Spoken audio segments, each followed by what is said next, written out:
说真的，小编对古代的文人雅士的理解，那就是咬文嚼字啊，天天无非就是吟诗作对，自以为非常的有文化，其实不过如此。而且文人都是非常的酸的，古代大部分的文人都是看不起不识字的人，他们可能会给不识字的人教字，但是只是为了满足自己的膨胀心理。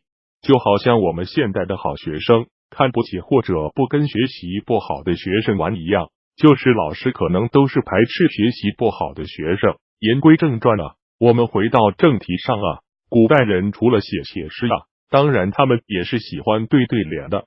乞巧节的时候，就会有许许多多的男男女女一起对联，而且对联也还真的是源远流长了。我们过年的时候，是不是家里大门上都是会贴着对联呢？你们有没有仔仔细细的看过家里大门的对联呢？说真的，有繁体字，有一些我都不认识。对联方上联和下联还有横批的，对联中都是允许出现叠字或者是重字的。叠字与重字是对联中经常使用的一种修辞手法，不过呢，在重叠时要注意上下联相一致，结构方面也是需要对称的。在古代后来对联不光是文人雅士可以对的，乡间的百姓农民那都是可以对的，只要是你对的工工整整，那都是好对联。对联的上联最后一个字最好是仄声，下联最后一个字最好是平声。像唐伯虎啊、苏东坡啊，他们写的对联基本上就不是一个风格的。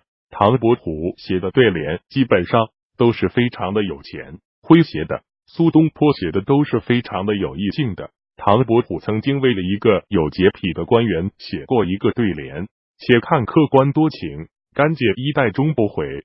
这个对联就是非常的风趣的。还有什么上联老子天下第一，下联孔子天下无双。而今天小编要给大家讲的就是一个自以为是的才子啊，他认为自己非常的聪明，非常的有才子，学了那么一点点的知识就到处的显摆，时间长了有很多人就觉得这个才子非常的让人讨厌，于是就一起来挑一挑这个才子的自信心。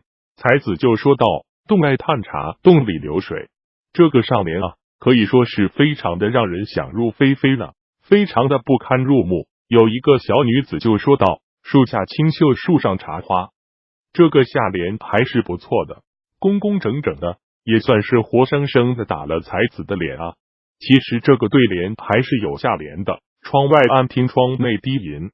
小编个人认为这个下联还是非常不错的，或者窗前倾听，窗内低语，也是杠杠的呢。说到底啊，古代人还是没有电子游戏可以玩的，要是有电子游戏，那肯定是不会有时间对联的。